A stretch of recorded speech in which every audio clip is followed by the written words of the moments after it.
ओम प्रकाश राजभर जी रोज सुबह आके एकदम से वो दलाल इतना है, ज्यादा दलाल है। बस अब आगे सवाल मत पूछना।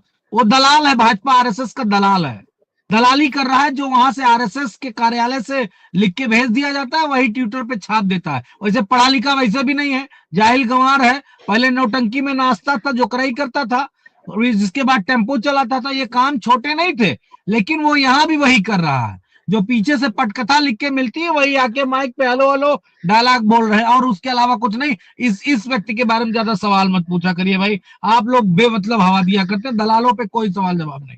धन्यवाद, आगे पूछिए। अच्छा मनीष जी ये बताइए कि एक हल्ला मचा, बड़ा जबरदस्त नैरेटिव हुआ कि उत्तर प्रदेश को, मतलब एक तो गोरखपुर में भाषण दे रहे थे, गोरखपुर नहीं कुशीनगर में भाषण दे रहे थे मुख्यमंत्री जी कि मैंने उत्तर प्रदेश को मच्छर और माफिया से मुक्ति दिला दी। उसके थोड़े दिन बाद, 2-3 घंटे बाद बनारस में वो नारे लगे कि माफिया विजय सिंह से धर्म बचाओ, त्राहिमाम त्राहिमाम।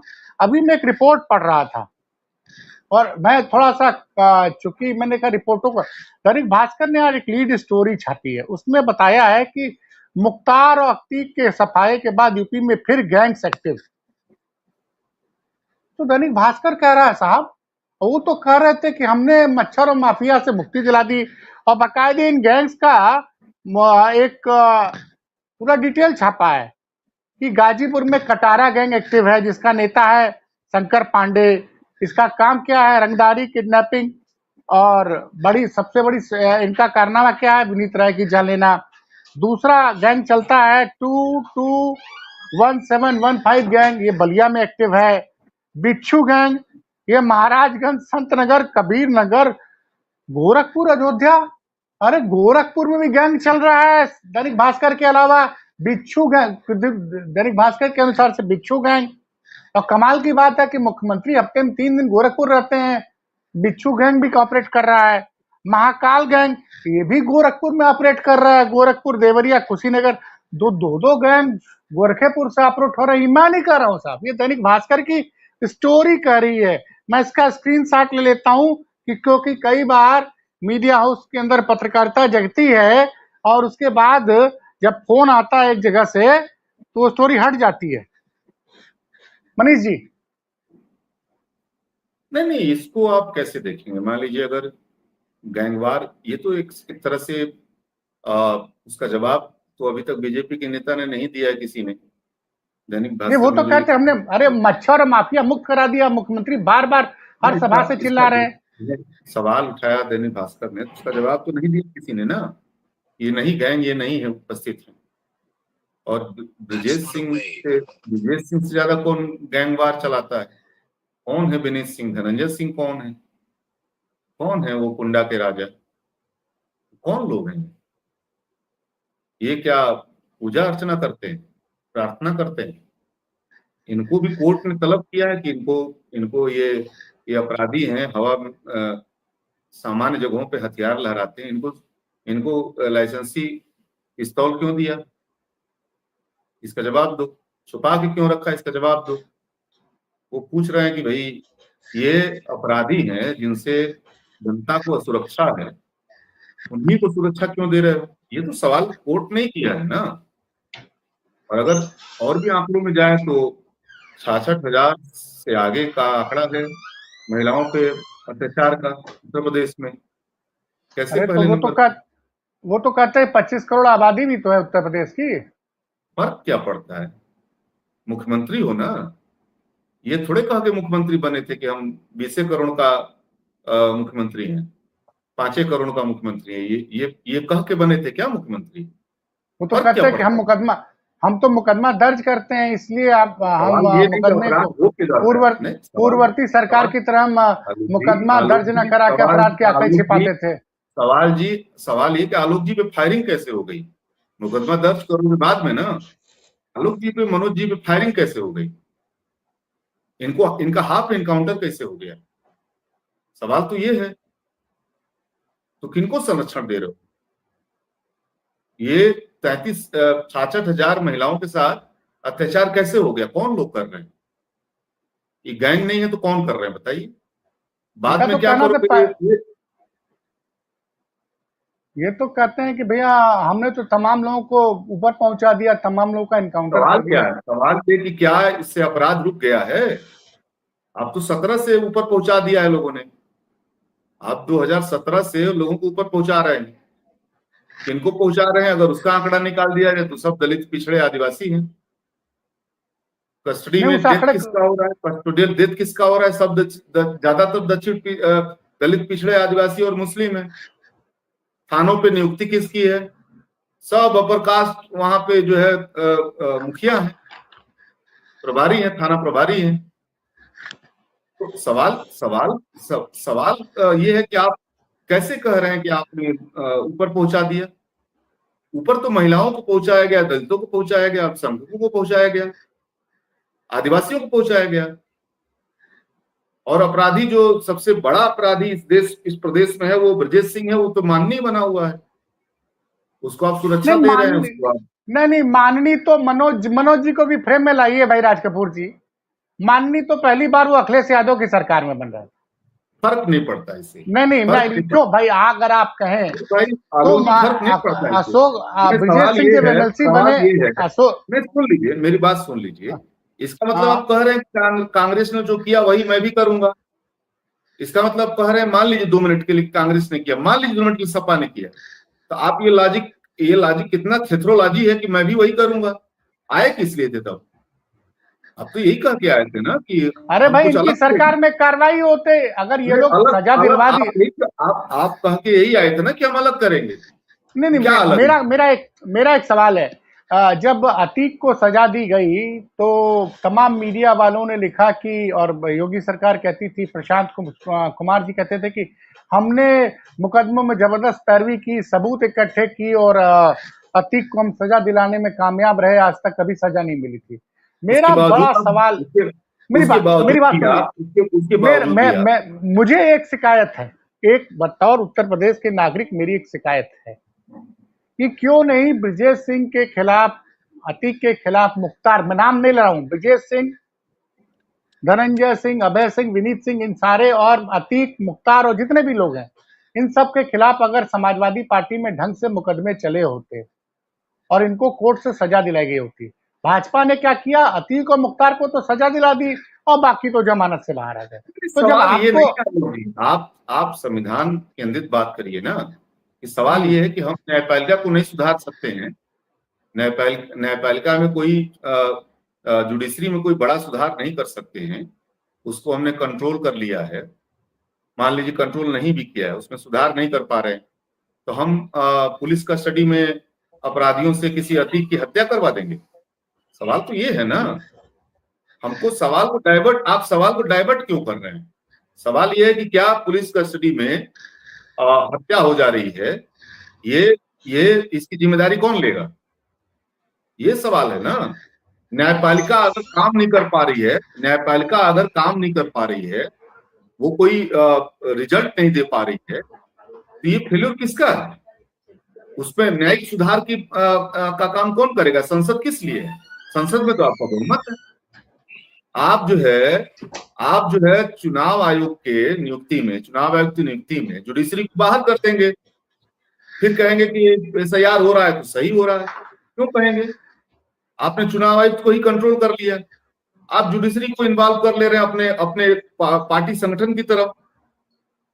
तो ये सवाल उल्टा क्यों कर रहे हैं आप सवाल उल्टा कर रहे हैं। मैंने न्यायिक सुधार भी करना है संसद को, अगर जुडिशरी नहीं कर रही है तो, और अगर पुलिस कस्टडी में कोई हत्या हो रही है तो उसके लिए भी सरकार ही जिम्मेदार है। आप दोनों सवाल को एक दूसरे से लिंक करने के बजाय एक दूसरे के बरक्स खड़ा कर देंगे।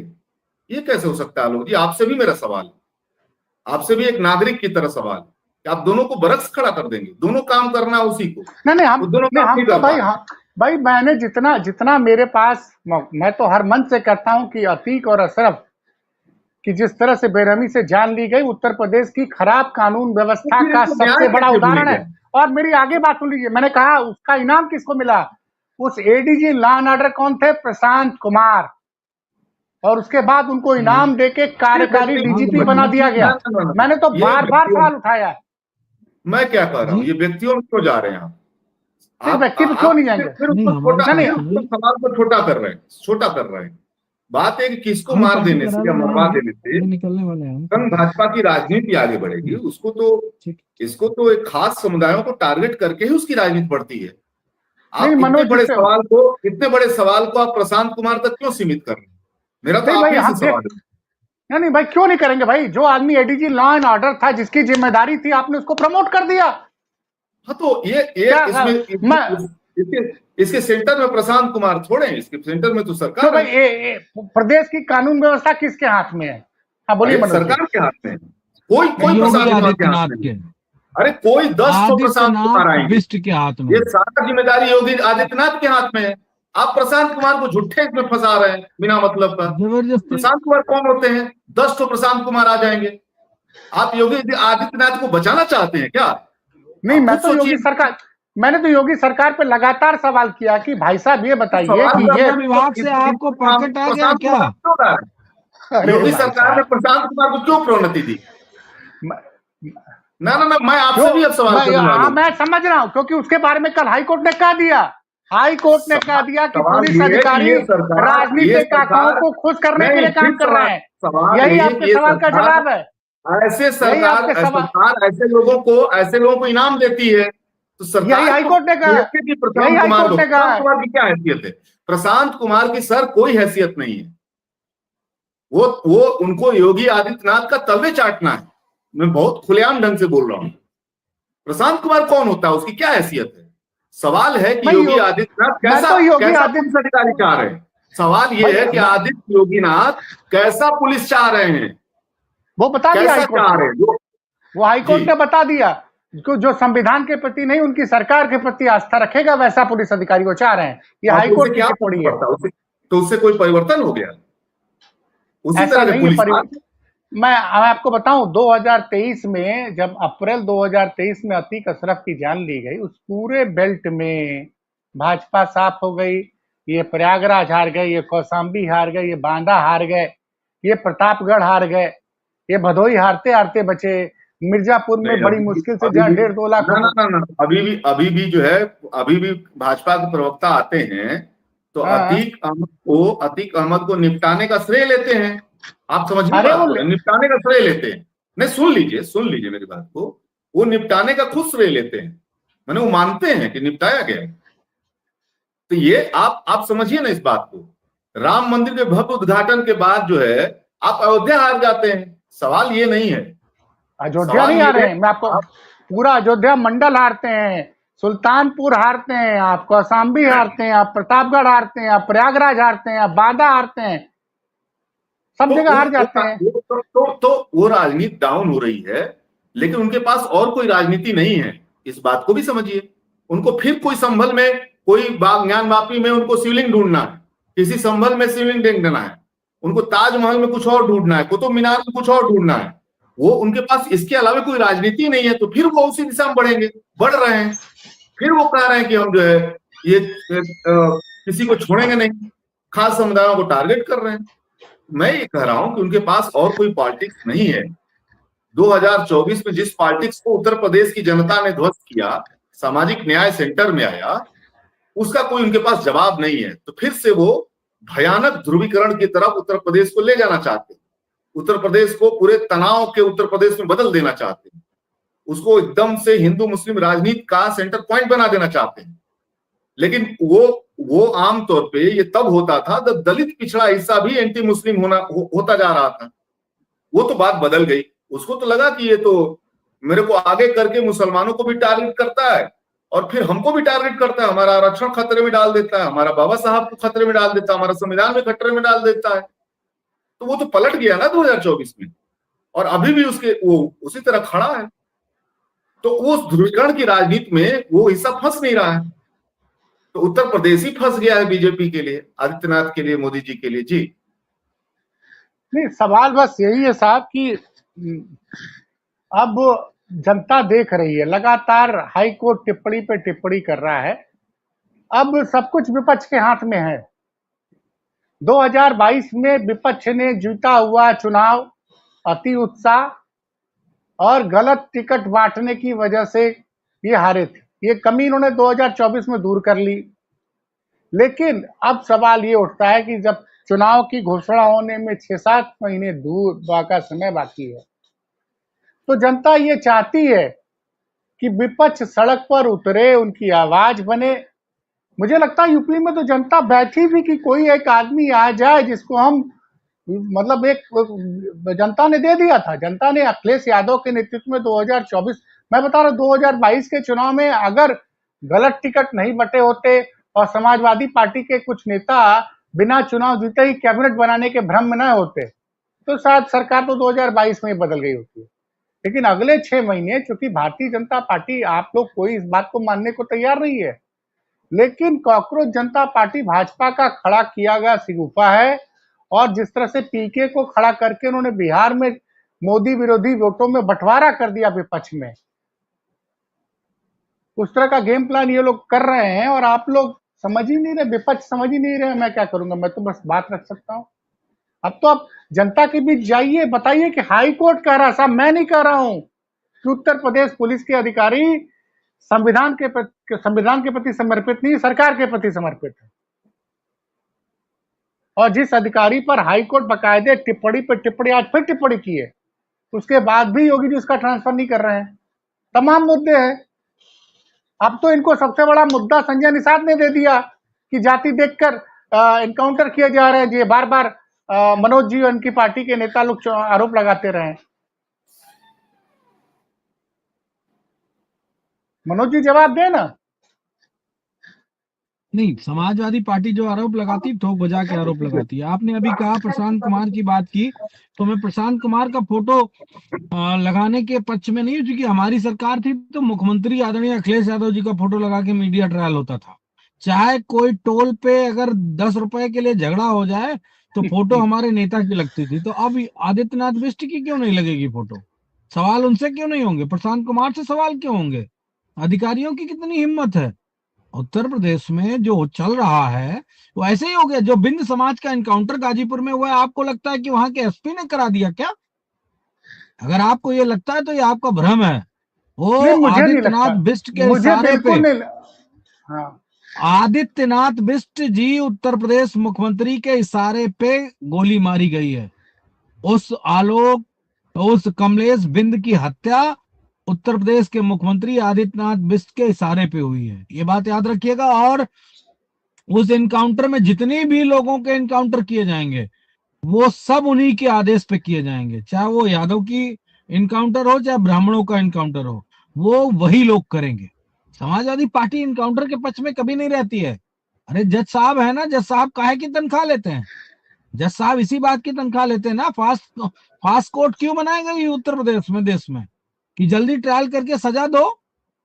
मारना तो मुक्ति दे देना है। राम नाम सत्य है, सत्य बोलो मुक्ति है। तो आप मुक्ति क्यों दे रहे हैं किसी को? सड़ाओ ना जेल की दीवारों के पीछे। कौन सा आप जेलों से गैंग चला रहे हैं आप? आपके कहने के हिसाब से तो उत्तर प्रदेश सब चंगा है, हर जगह सब चीजें हैं। तो उत्तर प्रदेश की राजनीति को जिस तरीके से परिभाषित करने का प्रयास किया जा रहा है, उसमें भगवा रंग पहनने से कोई बच नहीं जाएगा। इस चक्कर में मत रहें। और हमारे जैसे लोग होंगे, मनीष शर्मा जैसे लोग होंगे, तो वो बहुत मुखरता के साथ सवाल पूछेंगे, डरते नहीं है किसी से। कोई भगवा पहन के चाहे क्यों ना अंदर रावण बना बैठा हो, वैसे रावण भी भगवा पहन के आया था माता सीता को हरने के लिए। आपको पता नहीं पता? भिक्षामि दे, भिक्षामि दे, भगवा ही पहन के आया था, सफेद नहीं पहन के आया था। तो ये भगवा पहन के कोई ये सोचेगा कि हम डरा लेंगे या कवच के रूप में काम करेगा, तो ये मूर्ख लोगों के लिए कवच हो सकता है। जो संविधान को मानने वाले लोग हैं उनके लिए कवच नहीं हो सकता है। वो एक साधारण रंग है, आस्था का प्रतीक है, वो अपनी जगह बात हो सकती है।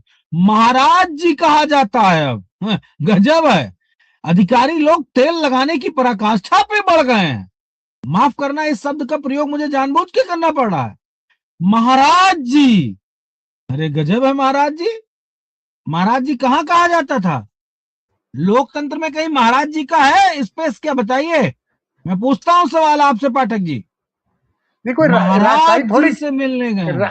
राजशाही थोड़ी चल रही है कि महाराज जैसा महाराजा हाँ, और तो राजतंत्र चल रहा है, जहां पे अब कहा जाता है उत्तर प्रदेश के मुख्यमंत्री महाराज जी, नहीं महाराज देखिए, जी का।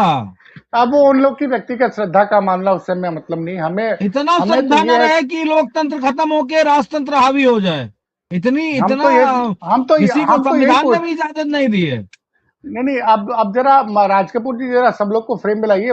सवाल ये उठता है कि मुख्यमंत्री जी कहते हैं मच्छर और माफिया मुक्त हो गया उत्तर प्रदेश, ये योगी आदित्यनाथ जी हर सभा में कहते हैं, और दैनिक भास्कर ने एक रिपोर्ट बता दी कि दो दो माफिया गैंग तो गोरखेपुर में चल रहा है, दो गैंग तो देखिए खुद पाठक जी, गोरखपुर में चल रहा है। अरे सबसे बड़ा गैंग मुख्यमंत्री जी चला रहे हैं बेवजह। आप क्यों छोटे और छोटे सवाल, आप ये छोटे आप कह सवाल सकते हैं, करके बड़े लोगों को क्यों वो कर देते हैं?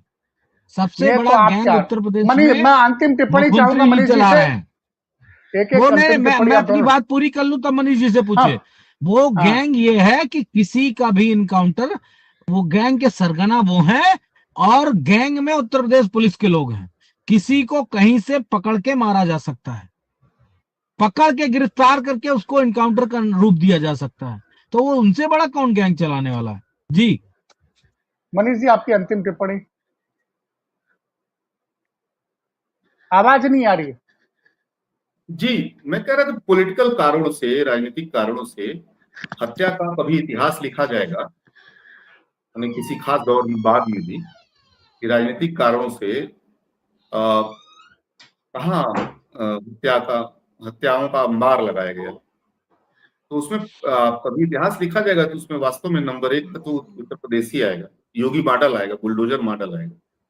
हत्या, हमला, रात, रेप, मूंछ रखने के लिए और घोड़ी पे चढ़ने के लिए, इसका तो इतिहास अगर कभी लिखा जाएगा तो योगी काल को याद किया जाएगा। ये तो बहुत बड़ा सवाल है ना। ये जुडिशरी को एक तरह से अप्रासंगिक बना दिया। जुडिशरी का कोई रोल ही नहीं, पूरे राज्य को पुलिस स्टेट में बदल दिया और पुलिस स्टेट पे कुछ राजनीतिक आकाओं का कंट्रोल कर दिया है। तो ये तो एक बनाना रिपब्लिक बना दिया है योगी जी ने। तो क्या हम बनाना रिपब्लिक बनना चाहते हैं? ये तो जो बुलडोजर मॉडल है वो भय पैदा करता है। किसमें भय पैदा करता है? वो दलित, अल्पसंख्यक, आदिवासी, मुस्लिम, ये इनके अंदर भय पैदा करता है। आपसे एक बार और बोला था कि आप इस पे कभी रिपोर्टिंग करिए। 1000 लोगों पे मुकदमे हैं धर्मांतरण कानून के नाम पे, वो सब ईसाई समुदाय के लोग। कभी आप करिएगा, हर दिन अगर आप नहीं अखबार नहीं, पढ़ें। अभी तो एक रिपोर्ट और आई है जो कि तथ्य अनिल यादव जी ने सामने किया लाया है अपने ट्वीट के जरिए, कि 2008 में 1,10,000 सफाई कर्मियों की भर्ती हुई, और उसमें जो सफाई कर्मी भर्ती हुए थे उनको तनख्वाह मिलती है 50,000 रुपया महीना, और उसके बाद जो भर्तियां हुई हैं उसमें सपा की सरकार भी है और भाजपा की सरकार भी। सपा की सरकार 5 साल रही है और भाजपा की सरकार अब लगभग 9 साढ़े 9 साल है। अब सफाई कर्मी एक तो सरकारी कर्मचारी नहीं, संविदा पे है, 10,000 15,000 पे रखे जा रहे हैं, और उस पर उन्होंने एक टिप्पणी की है कि जो नाम जाटव दलित इसके बाद भी भाजपा का भक्त बना हुआ है। तो नुकसान किसका हुआ? जो सफाई कर्मी जो लोग बन रहे थे ज्यादातर, तो उनको तनख्वाह मिलती थी 50,000 रुपया महीना में आर्थिक जमाने में। अब नई नियुक्ति परमानेंट हो ही नहीं रही है, और वो लोग जो है इसमें ज्यादातर किस समाज के लोग आते हैं आप भी जानते हैं। तो अपना आर्थिक नुकसान के भी ले करके भी भाजपा के लोग वोटर क्यों बने हुए हैं? सवाल तो ये उठता है ना। कहाँ बने हुए हैं? कहाँ बने हुए हैं? आप 17 का रिजल्ट देख लीजिए, उसके बाद 22 का देख लीजिए, उसमें गुणात्मक परिवर्तन आया है। आप 24 का रिजल्ट देख के भाजपा ध्वस्त हो गई है। कहाँ हो रहा है? मनोज जी क्या आप आपके हाँ ठीक है, आपकी बात जी, को सुन, बस आप क्लोज कर रहा हूँ काफी। मनोज जी ये बताइए कि अगर आपकी सरकार आएगी तो ठेके पे जो सफाई कर्मी वाली व्यवस्था है वो चलेगी, खत्म करेंगे आप? समाजवादी पार्टी ठेका पे, डॉक पे, इस तरह की नौकरियों को एजेंसी के माध्यम से, इन सारी नौकरियों को खत्म करके परमानेंट नौकरी देने का काम करेगी। समाजवादी पार्टी का ये ऐलान बहुत पहले हो चुका है। हम उत्तर प्रदेश में ठेका प्रथा, उत्तर प्रदेश में अडॉक पे, उत्तर प्रदेश में इस तरह की नौकरियां खत्म करेंगे, परमानेंट नौकरी देंगे, जिसको मिले अच्छी नौकरी मिले। जी चलिए सर, बहुत बहुत धन्यवाद आप दोनों लोगों का, मनीष जी का, मनोज जी का, और बड़ी संख्या में जो आज संडे के दिन युवा हमारे साथ जुड़े, उन सभी का भी बहुत बहुत धन्यवाद।